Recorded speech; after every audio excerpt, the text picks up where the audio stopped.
Halo teman-teman semua, perkenalkan nama saya Felicia Angela Karito dari kelas C dengan NIM 4524091056. Di video kali ini saya akan menjelaskan tentang memahami karya ilmiah atau biasa juga yang disebut karya tulis. Apa sih karya ilmiah itu? Karya ilmiah adalah tulisan yang disusun berdasarkan penelitian, pengamatan, atau kajian mendalam dengan tujuan menyampaikan gagasan, hasil penelitian, atau ide-ide yang bersifat ilmiah. Karya ilmiah memiliki struktur sistematis, bersifat objektif, logis, dan didukung oleh bukti atau data yang valid. Jenis karya ilmiah.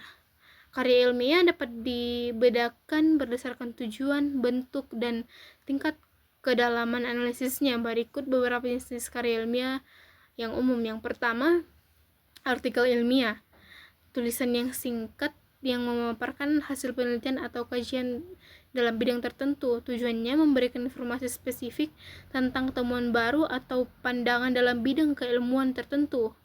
Ciri-cirinya bersifat singkat dan padat, biasanya 8-15 halaman, ditulis untuk dipublikasikan di jurnal ilmiah, berfokus pada satu isu atau topik. Contohnya artikel dalam jurnal kedokteran, jurnal teknik, atau jurnal ekonomi.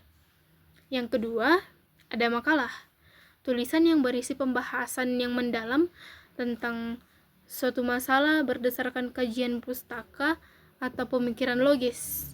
Tujuannya digunakan sebagai bahan diskusi dalam seminar, kelas, atau konferensi. Ciri-cirinya biasanya digunakan di lingkungan akademik atau perguruan tinggi, bersifat deskriptif atau analitis, tidak seformal skripsi atau tesis. Contohnya makalah tentang dampak perubahan iklim terhadap pertanian. Ketiga, laporan penelitian, dokumentasi yang berisi penjelasan rinci tentang proses data dan hasil penelitian. Tujuannya memberikan informasi lengkap tentang pelaksanaan penelitian.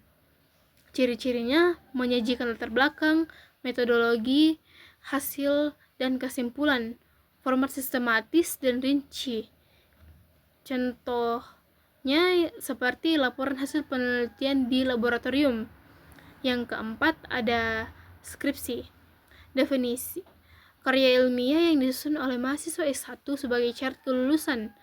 Tujuannya membuktikan kemampuan mahasiswa dalam melakukan penelitian mandiri. Ciri-cirinya, yang pertama, berdasarkan penelitian atau kajian teori. Kedua, mencakup bab pendahuluan, tinjauan pustaka, metodologi, hasil penelitian, dan kesimpulan. Contohnya skripsi tentang efektivitas metode pembelajaran daring pada usia anak sekolah.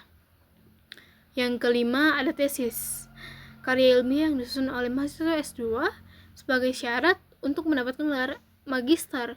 Tujuannya menyajikan hasil penelitian yang lebih kompleks dibandingkan skripsi. Ciri-cirinya seperti menyajikan analisis yang lebih mendalam, menghasilkan kontribusi teoritis atau praktis dalam bidang tertentu. Contohnya tentang strategi pemasaran digital untuk meningkatkan penjualan.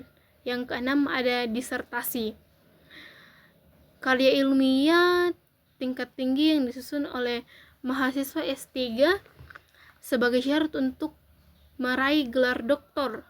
Tujuannya menghasilkan temuan baru atau teori orisinal. Ciri-cirinya seperti berdasarkan penelitian yang sangat mendalam, hasil harus menghasilkan kontribusi yang signifikan bagi keilmuan. Contohnya disertasi tentang algoritma baru untuk kecerdasan buatan. Yang ketujuh, ada resensi buku ilmiah, definisi, ulasan atau penelitian terhadap buku ilmiah yang dipublikasikan. Tujuannya untuk memberikan informasi tentang isi, kelebihan, dan kekurangan buku kepada pembaca. Ciri-cirinya mengandung analisis terhadap isi buku, biasanya ditulis untuk jurnal atau majalah ilmiah. Contohnya resensi buku tentang teori-teori kepribadian. Yang kedelapan ada paper, tulisan yang membahas suatu isu atau masalah berdasarkan hasil penelitian atau tinjauan pustaka. Tujuannya digunakan dalam seminar atau konferensi. Ciri-cirinya bersifat ringkas dan langsung pada poin pembahasan, menjadi dasar diskusi atau presentasi. Contohnya paper tentang teknologi blockchain dalam industri keuangan. Yang kesembilan ada karya ilmiah populer. Tulisan ilmiah ditujukan pada halayak umum. Tujuannya mengedukasikan masyarakat dengan bahasa yang mudah dan cepat dipahami. Ciri-cirinya tidak terlalu teknis atau menggunakan jargon ilmiah, diterbitkan di media massa seperti koran atau majalah. Contohnya artikel populer tentang manfaat meditasi bagi kesehatan mental. 10 ada monograf, karya ilmiah yang membahas satu topik tertentu secara menyeluruh, memberikan pengetahuan mendalam tentang topik tertentu. Ciri-cirinya bersifat spesifik dan terfokus, ditujukan untuk pembaca dengan latar belakang yang relevan. Contohnya monograf tentang sejarah perkembangan astronomi.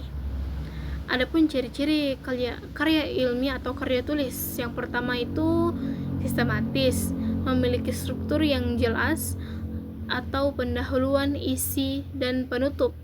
Objektif, yang kedua ada objektif, berdasarkan fakta atau data dan bukan opini pribadi. Dan ketiga ada menggunakan bahasa ilmiah, bahasa yang formal, lugas, dan menghindari subjektivitas.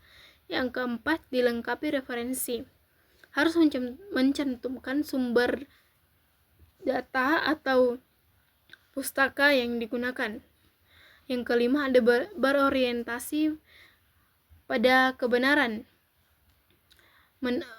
bertujuan untuk menambah pengetahuan. Lalu ada juga pentingnya kita harus memahami jenis karya tulis. Yang pertama, meningkatkan kemampuan menulis. Memahami jenis karya ilmiah membantu dalam memilih format yang sesuai dengan kebutuhan. Kedua, memenuhi standar akademik. Dalam dunia pendidikan, menulis karya ilmiah adalah bagian penting dari proses pembelajaran.